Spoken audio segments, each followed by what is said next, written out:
Aloha, I'm Brickwood Galuteria. Many of you know me from radio and television, and those with long memories may remember me when I was a musician with the great Marlene Tsai, when she had a show at the Pink Palace, the Royal Hawaiian Hotel in Waikiki. Currently, I serve the state as an elected official. But I come to you today as a concerned citizen with a mother in her 80s, a kupuna. A kupuna whose health, safety, and well-being I care about greatly, just as you care greatly for your parents and grandparents. This is why I'm hosting this weekly half-hour show to empower and inspire you, our kupuna, and your family with vital information to ensure your health, safety, and well-being. This is Kupuna Power. It's a show for and about kupuna, and the key word is kupuna.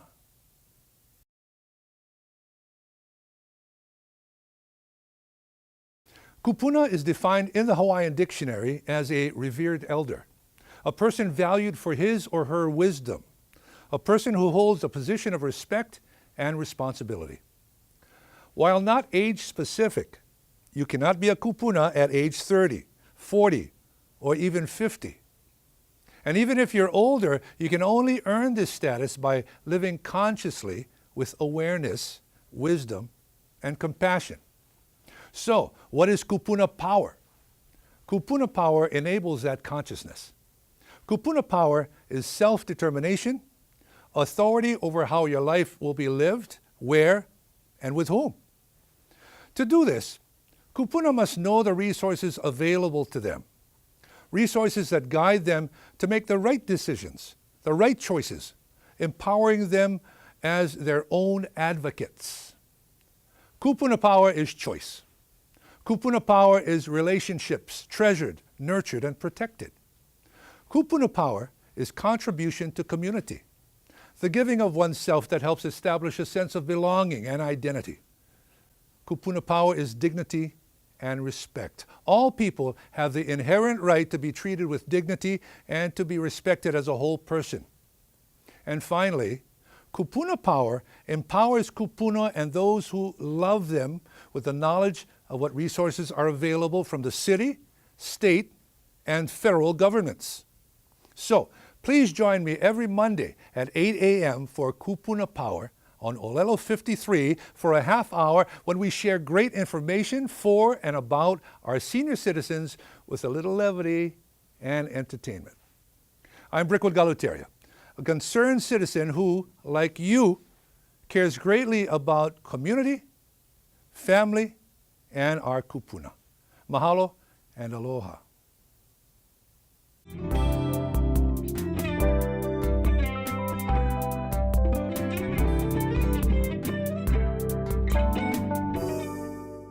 Our first guest is Dr. Wesley Lum, Director of the Executive Office on Aging.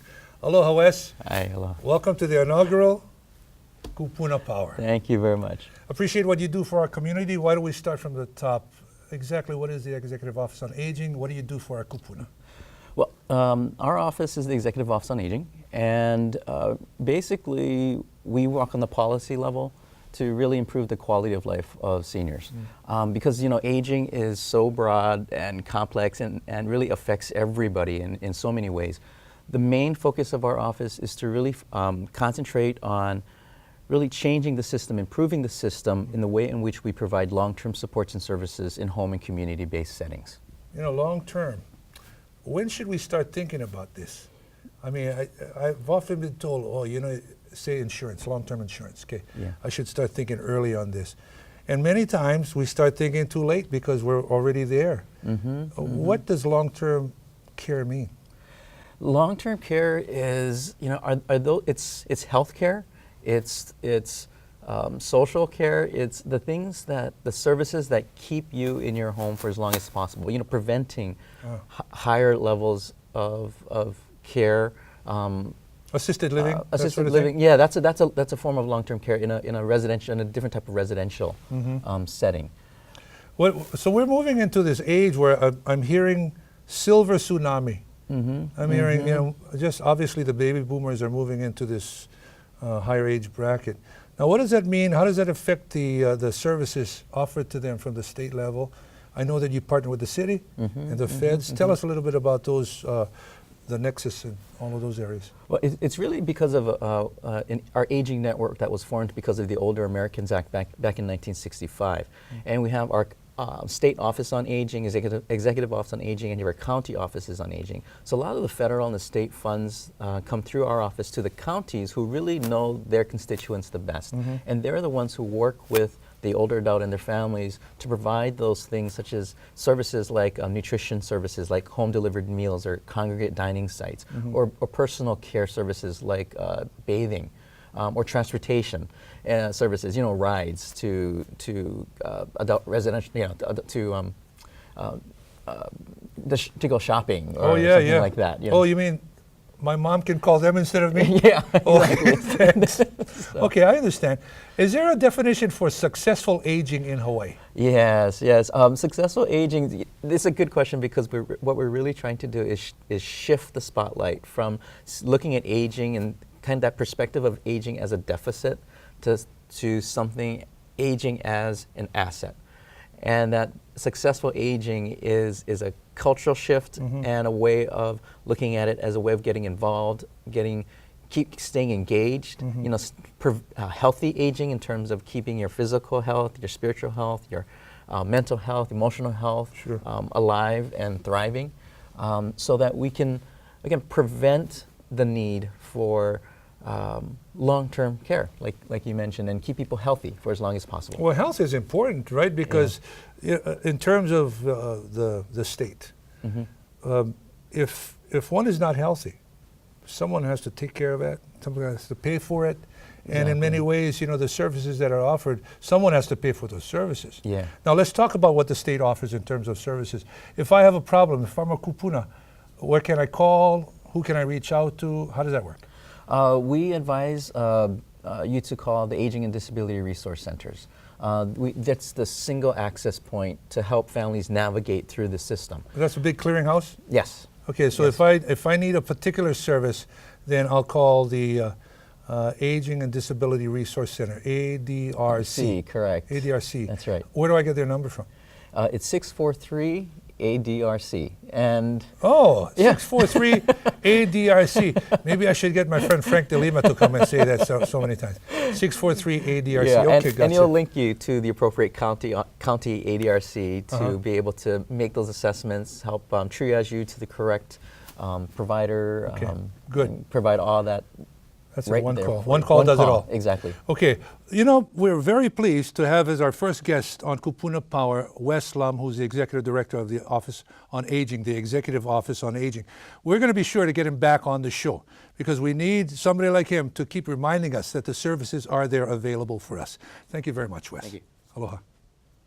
Up next, a look at Kupuna Reels, a student film festival celebrating kupuna in the North Shore and Ko'olauloa communities. But first, test your memory of local trivia with this senior moment.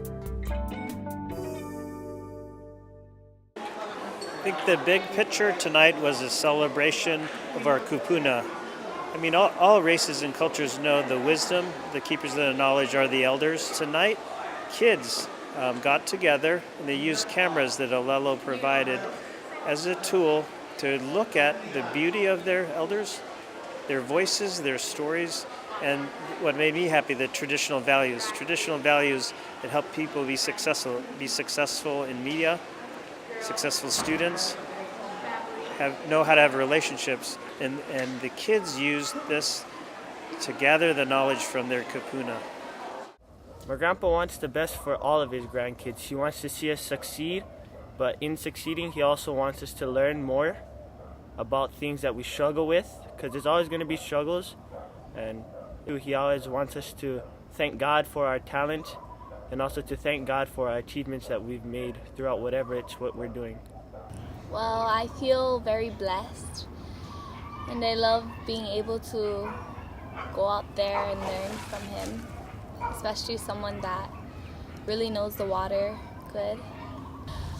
That day I just felt like I was really his granddaughter. I was really Charlie Bryant's granddaughter. To be able to catch a wave, learning for the first time, being able to just go in and hear him cheering, and laughing.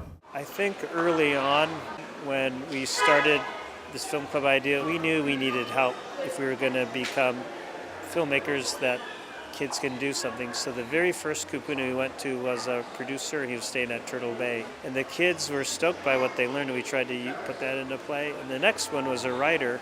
So in a way, we started looking for media Kupuna. Once the kids kind of realized, hey, we are learning a lot without books, let's do one of these film challenges. And the first one was youth exchange. And there was a OHA category that said, we challenge you to help us find out why Kalo is relevant to youth.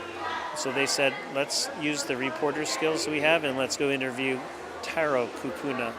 They did have the books, but they pushed the books away and they went around Kolaloa interviewing Taro Kupuna.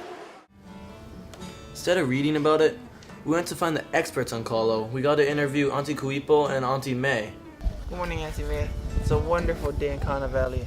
So I have a few questions for you, and I would like to know, most of the students at Kuku, we have Polynesian blood, so we would like to learn more about Taro or Kalo. What can you tell us about it? Depending on where you want to start. Maybe we should start with the Mo'olelo or the legend about Kalo. Yeah, before I talk about personal things. Actually, Wakea, who is the father of the islands, our Hawaiian islands, the Hawaiian god, he was the man, and the woman was Ho'ohokukalani. And just some kids said, hey, why don't we have Kupuna Reels one day? We started interviewing Kupuna of film club kids because they're the ones that they have an existing relationship. But we noticed some of them, although they were even Hawaiian, they hadn't preserved the culture. They hadn't gone back and learned the language. They hadn't learned to basket weave. They didn't keep hula or whatever. Yeah, Ikaga, he's like us. He likes to hang out, have fun. He's not thinking about the history and culture where we live. Hell man, look at me. I have Polynesian blood, and yeah, I didn't really know much about Taro and Kalo before this project. In Hawaiian, elders are called kupunas. Our first story is about Charlie Bryant. He's a really cool, respected fisherman. Uncle Charlie went to Kalihi Elementary for a time, but then he had to leave school for work to help his ohana. Because we have 12 in our family. I have 6 sisters and 6 brothers. Wow, Keiki had a lot more responsibility back then. You mean Kuliana? Yes, Charlie worked to support his family. He gave all the money he earned each week to his mom, except for $5 for his lunches. When Uncle Charlie was a kid, they respected their parents. We'll help your mom. No. We have to. We cannot say no, because we know we're going to have 2x4s on our back. I don't know about you guys' time, as was my time. I think a lot of kids my age just want to have things handed to them on a silver platter. Dinner is served. You're in my way, Dad. We used to buy bread for like 5-10 cents a loaf. Roll 5 shirts. Our gas used to be like 12 cents a gallon. Fill up, man. $5. When Charlie was a little Keiki, there was no electricity in this village yet. That means no TVs, computers. No video games? Not even washing machines. Everything was by hand. Not even light bulbs. They used kukuina oil to burn lamps. And gas lamp. How did they have fun? I made coconut hat and fruit basket, 9-year-old. And I still can do that. Started to learn how to play ukulele. I love the ukulele. So does Charlie. He plays that thing all the time. In fact, he used to go to Papa Kolea and play with the Aikau brothers. They lived next to the graveyard. They would jam. Wait, Charlie was friends with the Aikaus? Yeah, Eddie called up Charlie all the time to help him play volleyball against the firefighters in Haleiwa.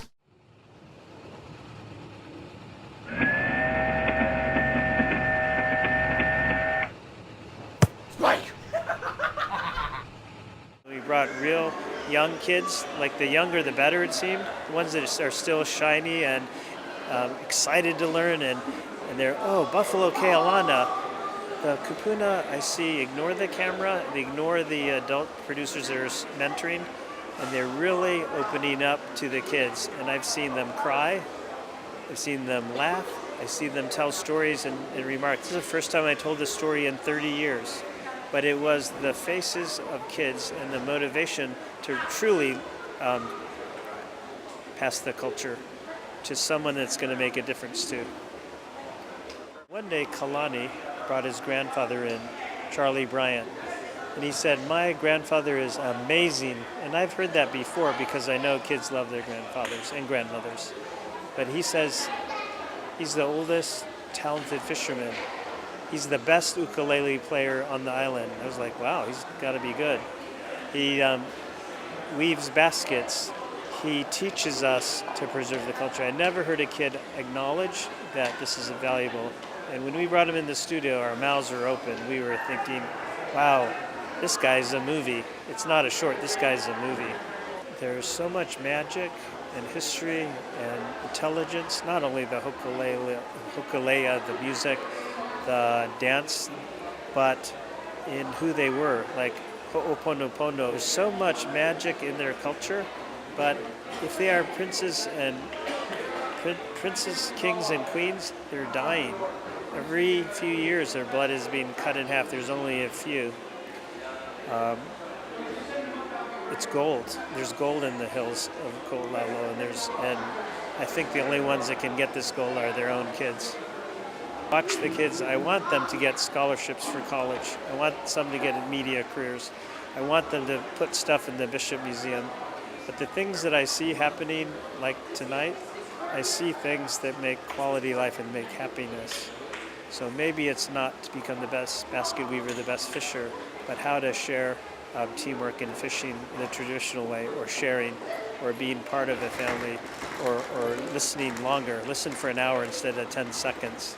So they're intangibles, Greg, that I think have more to do with Kupuna.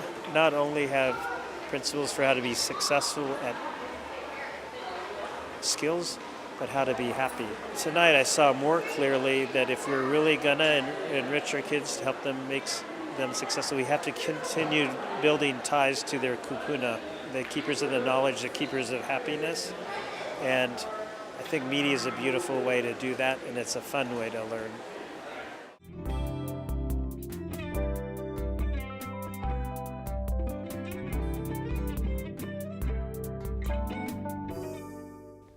Up next, Kupuna Power visited Malama Our Seniors, a safety fair for seniors recently held in Eva. How do you deal with that senior moment question?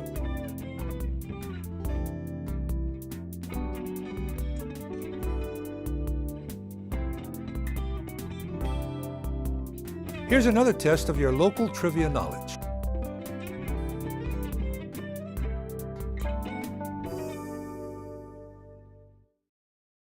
Today's event is a Kupuna safety fair, so it's meant for senior citizens to find out, different kind of workshops, topics ranging from protecting themselves from identity theft, estate planning, and finding out what kind of resources are in the community for them.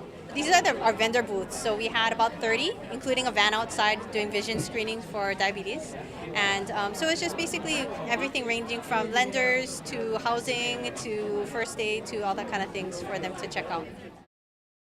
Well, what I found most interesting was most about fraud of the seniors, what people can do to an elderly person.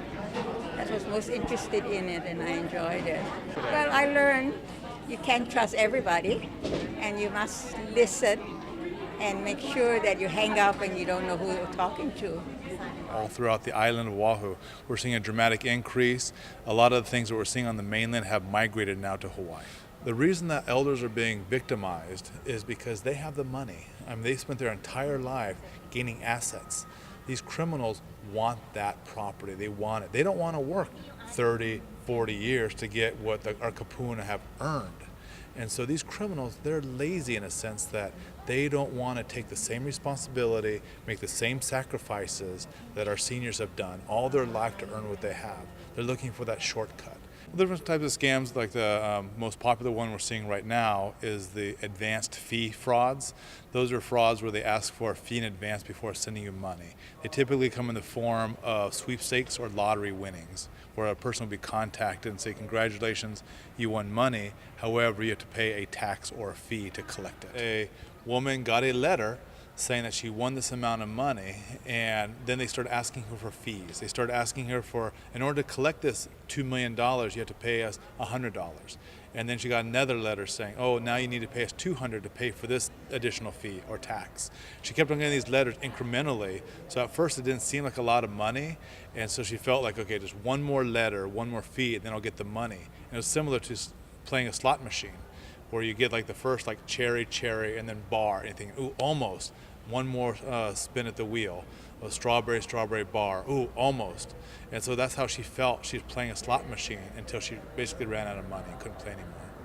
And in that instance, it was $160,000 she lost. What I want people to realize is they're not that lucky. I mean, a lot of people think that they won the lottery, won the jackpot, won something, and they figure they're the luckiest person in the world. People need to realize that a stranger is not going to give them the deal of a lifetime. That they didn't find gold, or they didn't find money, that there was no possibility for them to do. They didn't win a lottery, they never entered. So a lot of people need to realize they're not that lucky, that some mystery prince from some mystery country is going to let them handle all their money. So again, that's the number one thing people need to realize is they're not that lucky, and if it sounds too good to be true, it's too good to be true. We have had, as victims of crime, police officers, retired police officers. We've had judges become victims of these crimes. These criminals are experts in what they do. This is their full-time job, and they've learned to basically create the perfect scam oftentimes, where we have educated, professional people falling for these. Elder abuse is the most underreported crime we're seeing because that whole shame factor, the whole, oh my gosh, I got scammed out of this money. What's my family going to think? Are they going to send me to a home? Are they going to take away the money that I do have left over because they don't think that I can manage it anymore? So it's not only the fear of embarrassment, but the fear of loss of independence that a lot of our victims have right now. The number one thing is to have family members involved with the elders' lives. The elders fall for these scams oftentimes because they're either lonely, they're too trusting, they don't have advice from their family members. If family members have an active participation in the senior's life, oftentimes these scams don't even take off, because at the dinner table, you'll have mom saying, hey, I got this call today. What do you guys think? They need that input. Instead of just listening to the scam artist all day, they need to listen to family members who realize that this may be a crime happening. We had this one incident where this older woman walked into a bank with a younger woman. And the bank teller thought it suspicious that every time the older woman took the money from her, she gave it to the younger woman. She eventually called the police separated the two, and it turned out that the older woman was suffering from Alzheimer's, and the younger woman was her 16-year-old neighbor who discovered that the neighbor had Alzheimer's.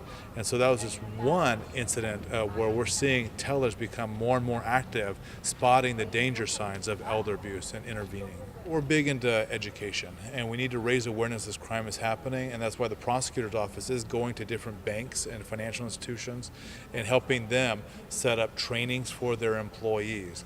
We also work with the police department to go in to different financial institutions, anywhere where a senior will try to get money to pay these scam artists. Crime is increasing, okay? This is the first year, the second year, the third year, the fourth year, the fifth year. Oh, we went off the charts there. It's crazy the amount of cases we were getting there. From, you can't see that? That's 294%. 294% increase in the number of cases that we saw. Okay, types of elder abuse. We see all these kinds of elder abuse in Hawaii. It's happening in Hawaii. But what's the most common one? Financial. They want your money. They want your money. Who is this? A crook, that's right, a criminal. He's not selling Avon. Who thinks he's selling Avon? Okay, no, he's a criminal, okay? What about this though? You get a phone call. Hello, hi, yes, I'm from your bank. I just need to verify who you are because there's some suspicious activity going on.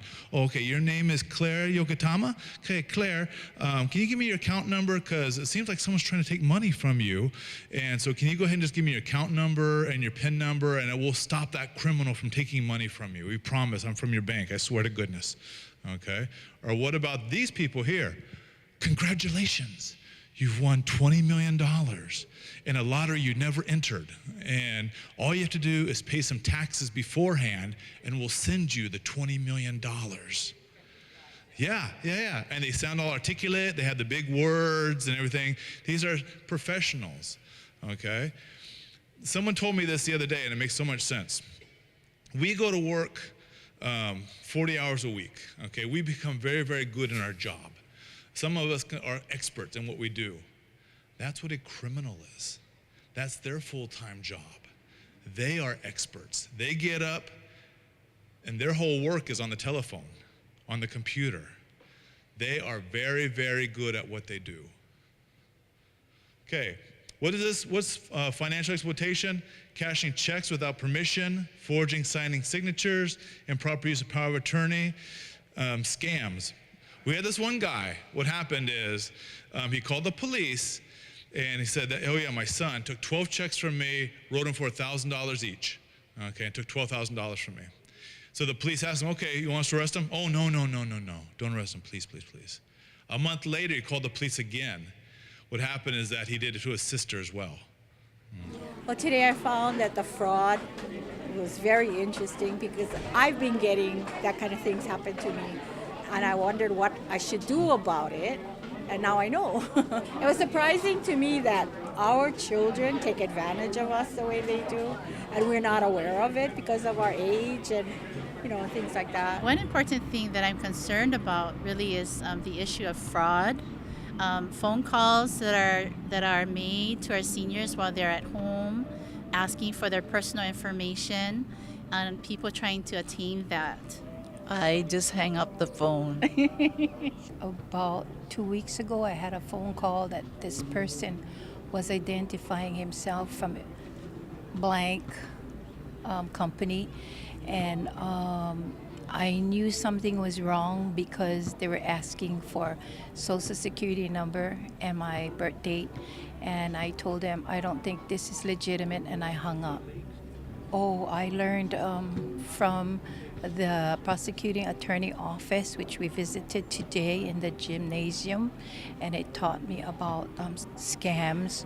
It taught me also about learning how to be rude to people who come to my door.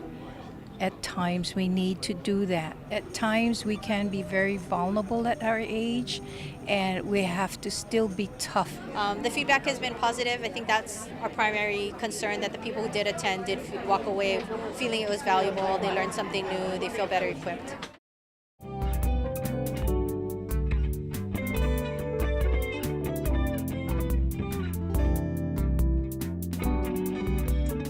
How'd you do with that senior moment question?